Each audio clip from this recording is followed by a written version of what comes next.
بسم اللہ الرحمن الرحیم۔ السلام علیکم ورحمۃ اللہ وبرکاتہ۔ پیارے دوستو، حضرت سلیمان علیہ السلام کے عظیم الشان دور حکومت کے بعد بنی اسرائیل کے لوگ رفتہ رفتہ سرکش اور نافرمان ہو گئے۔ آپ علیہ السلام شہر یروشلم پر حکومت کیا کرتے تھے۔ بنی اسرائیل کے لوگوں نے توریت میں رد و بدل کر ڈالی اور اللہ تبارک و تعالیٰ کے انبیاء کرام کو قتل کیا اور پتھر کی مورتیاں بنا کر بت پرستی کی ابتدا کر دی اور سود، زنا اور ہر طرح کے گناہ میں ملوث ہو گئے۔ لہٰذا ان لوگوں کی ان نافرمانیوں کے اوپر بیرونی طاقتوں نے کئی بار یروشلم شہر کے اوپر حملہ کیا اور تقریباً 1000 سال کی اس طویل تاریخ میں یروشلم شہر 17 مرتبہ مکمل طور پر تباہ ہو کر دوبارہ آباد ہوا۔ پیارے دوستو، ان حملوں میں شاہ مصر سیساک کا حملہ،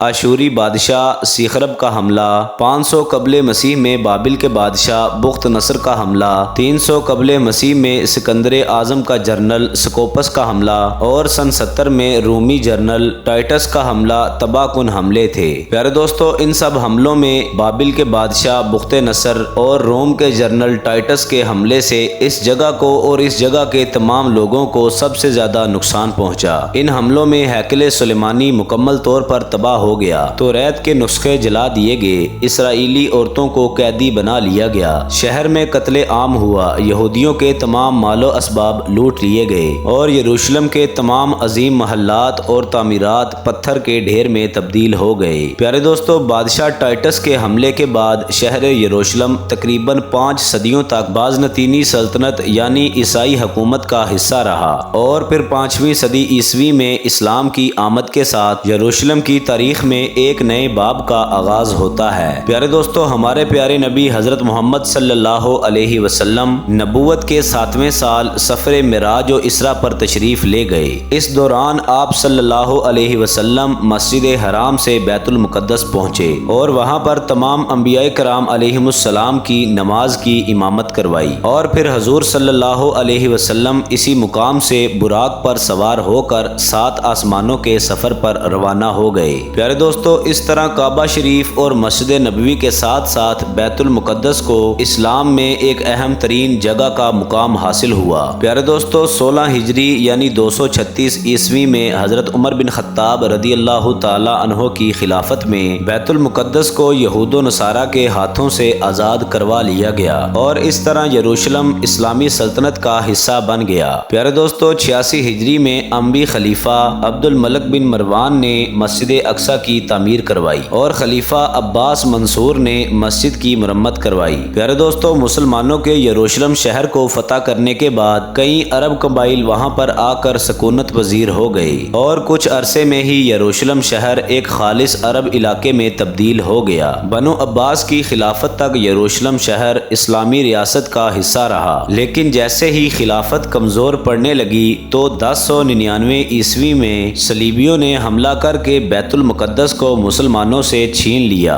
اور یروشلم شہر میں مسلمانوں کے خون سے ہولی کھیلی گئی۔ پیارے دوستو، پھر تقریباً 88 سال تک یہ شہر صلیبیوں کے قبضے میں رہا اور آخر کار قبلہ اول کی آزادی کی خاطر 16 جنگیں لڑ کر صلاح الدین ایوبی نے 1187 عیسوی میں یروشلم شہر کو دوبارہ آزاد کروا لیا۔ پیارے دوستو، سلطان صلاح الدین ایوبی کے بعد تقریباً 700 سالوں تک یروشلم اسلامی ریاست کا حصہ رہا۔ جہاں پر ترک عثمانیوں نے اس شہر کو خوب ترقی دی تو وہیں دوسری طرف یہود و نصارہ کے لیے اس شہر کے دروازے ہمیشہ کے لیے کھلے رہے اور یروشلم شہر نے تاریخ میں پہلی مرتبہ اتنے لمبے عرصے کے لیے امن و امان کا دور دیکھا۔ پیارے دوستو، پھر سال 1917 میں خلافت عثمانیہ کے خاتمے کے بعد یروشلم شہر دوبارہ فتنہ و فساد کا مرکز بن گیا اور 1948 عیسوی کو امریکہ، برطانیہ اور فرانس کی سازشوں سے ارض فلسطین کے حصہ میں صیونی سلطنت قائم کی گئی اور یہودیوں نے یہاں اسرائیل کے قیام کا اعلان کر دیا۔ پیارے دوستو، پھر لہٰذا عرب ممالک اسرائیل کے خاتمے کے لیے میدان جنگ میں کود پڑے، لیکن یورپ اور امریکہ کے سہارے سے اسرائیل نے عرب ممالک کو شکست دے ڈالی اور پھر 1967 میں 6 روزہ عرب اسرائیل جنگ کے بعد یہودی یروشلم اور بیت المقدس پر بھی قابض ہو گئے۔ پیارے دوستو، عرب اسرائیل جنگ میں فتح کے بعد یہودیوں نے یروشلم سمیت فلسطین کے مشرقی علاقوں پر بھی قبضہ کر لیا، جسے عالمی برادری آج بھی ایک غیر قانونی قبضہ قرار دیتی ہے۔ پیارے دوستو، صرف یہی نہیں بلکہ مزید وقت گزرنے کے ساتھ ساتھ اسرائیل فلسطین کے اور علاقوں پر بھی قبضہ کرتا چلا گیا، جو کہ آج تک جاری ہیں۔ پیارے دوستو، ان قبضوں کی ضد میں فلسطین ہر سال مسلمانوں پر ظلم کرتا ہے، جو کہ ہر سال کی طرح اس سال بھی دیکھا جا سکتا ہے۔ پیارے دوستو، اس میں کوئی شک نہیں کہ تقریباً 1 صدی سے فلسطین کے مسلمان ظلم و ناانصافی کی چکی میں پس رہے ہیں، اور یہ دنیا کی وہ واحد قوم ہے جو کہ اپنے ہی علاقے اور اپنے ہی وطن میں مہاجرین جیسی زندگی گزارنے پر مجبور ہے۔ پیارے دوستو، لیکن یہ بھی سچ ہے کہ دنیا بھر کے مسلمانوں کے دل اہل فلسطین کے ساتھ دھڑکتے ہیں، اور یہ لوگ کسی بھی صورت اسرائیل کا غاصبانہ قبضہ تسلیم کرنے کے لیے تیار نہیں ہیں۔ پیارے دوستو، فلسطین کا غم امت مسلمہ کا مشترکہ غم ہے،